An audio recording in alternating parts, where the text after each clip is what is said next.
Chris Propfe, what have you done? Well, you've only gone out and made a challenge that had me stumped. So the challenge that Chris did was to the vinyl community. There's Sergeant Pepper. So Sergeant Pepper, obviously being a huge album, pinnacle, something for other bands to strive after, and bands, you know, having a discography will look back at, or their fans or the critics will look back at a certain moment and a certain record and say, well, that was their Sergeant Pepper. And I had some fairly obvious ideas or choices for this, but I said, no, I want to do, first of all, I want to do a European band. Well, several of the ones that I were thinking of were European, but I want to go back in time to my teens and an album that I nearly wore out. So the band I am thinking of is Simple Minds. So Simple Minds, of course, had a sort of humble beginning, Scottish, and they released their first album, was it in 1979? Yeah, it doesn't say. So this was their first album. I love the cover, by the way. Life in a Day. The song that they sort of landed them on the map was Chelsea Girl. But this album is a very standalone album because they moved away from this call it post-punkish or punkish style, pop punk style, very quickly. So the next album, when they came back after this first one, Real to Real Cacophony. Now this is a completely different beast, and they went in a totally different way. They went from Clash leanings towards I don't know, David Bowie, the Berlin years, with Kraftwerk, and I wouldn't say Depeche Mode leanings, but very synth, very different, very cool. Empires and Dance, another fantastic album. You have the compilation album, Sons and Fascination and Sister Feelings, Call. This one, which I think is this an American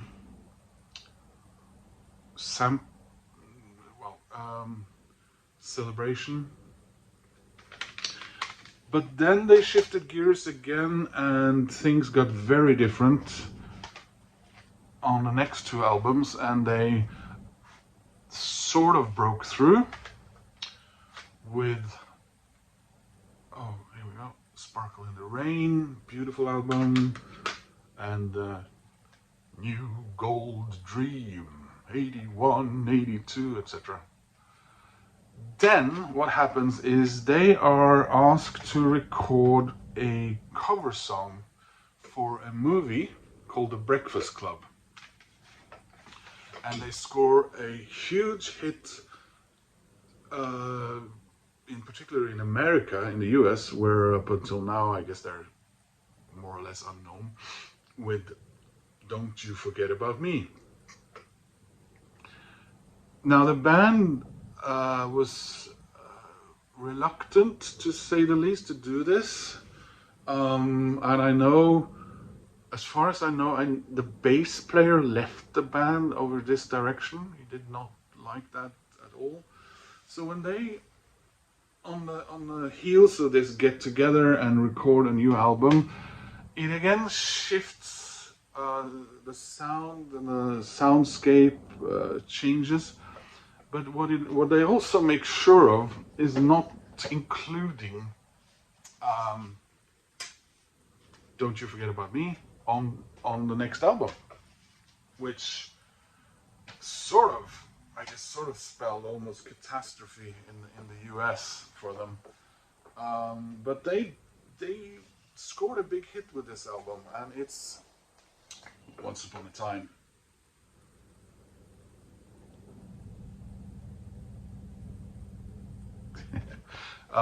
This to me is Simple Minds' Sgt. Pepper.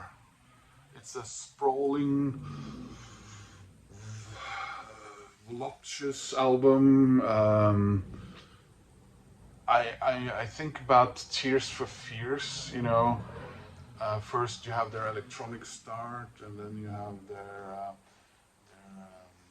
sort of introverted or sort of mid Depeche Mode moment with songs from the big chair, and then wham, they come out with oh my god, I'm supposed to say things, I forget their next album, which was, I mean, sowing the seeds.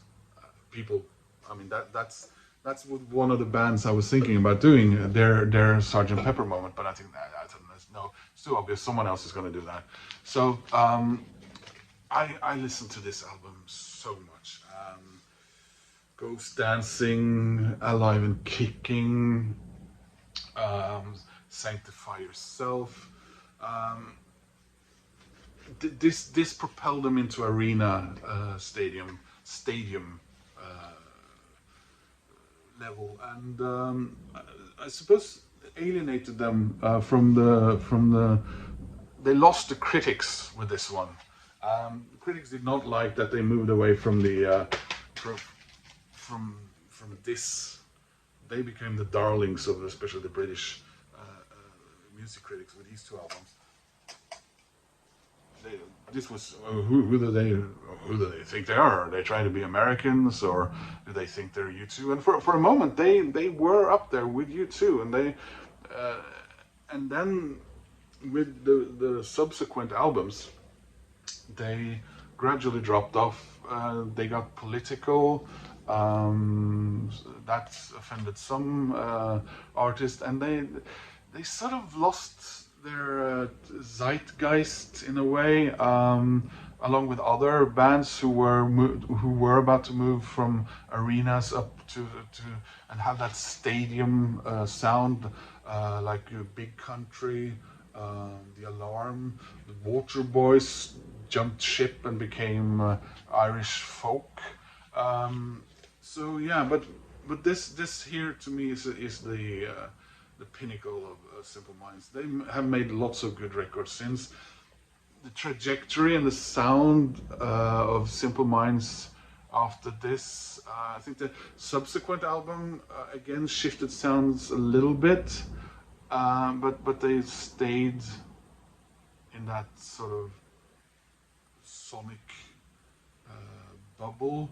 They have tried a couple of returns to their more electronic earlier beginnings, but with, for example, with Minneapolis. But this for me will always be Simple Minds from this point and onwards, their most important album, and their Sgt. Pepper.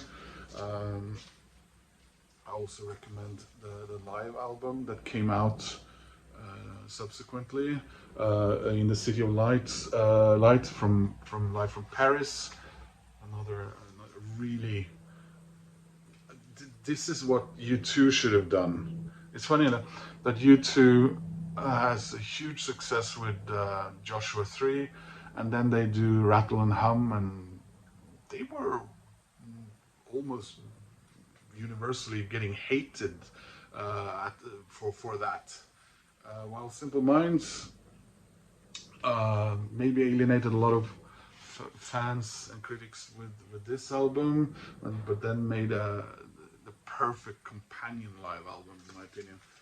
There's been a, they have released this one and this one as a super deluxe edition, and also Once Upon a Time, a beautiful set.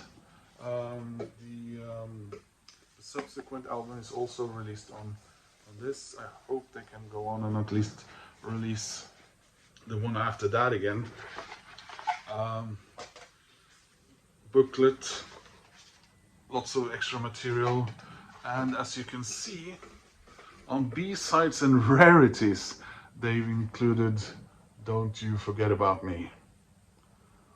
So they sort of brought it back in a way with the deluxe edition. But again, fantastic album. I love it dearly. This is Simple Minds' Sgt. Pepper moment. Thanks for watching. Please click like and subscribe, and I'll see you again soon in another video. Bye.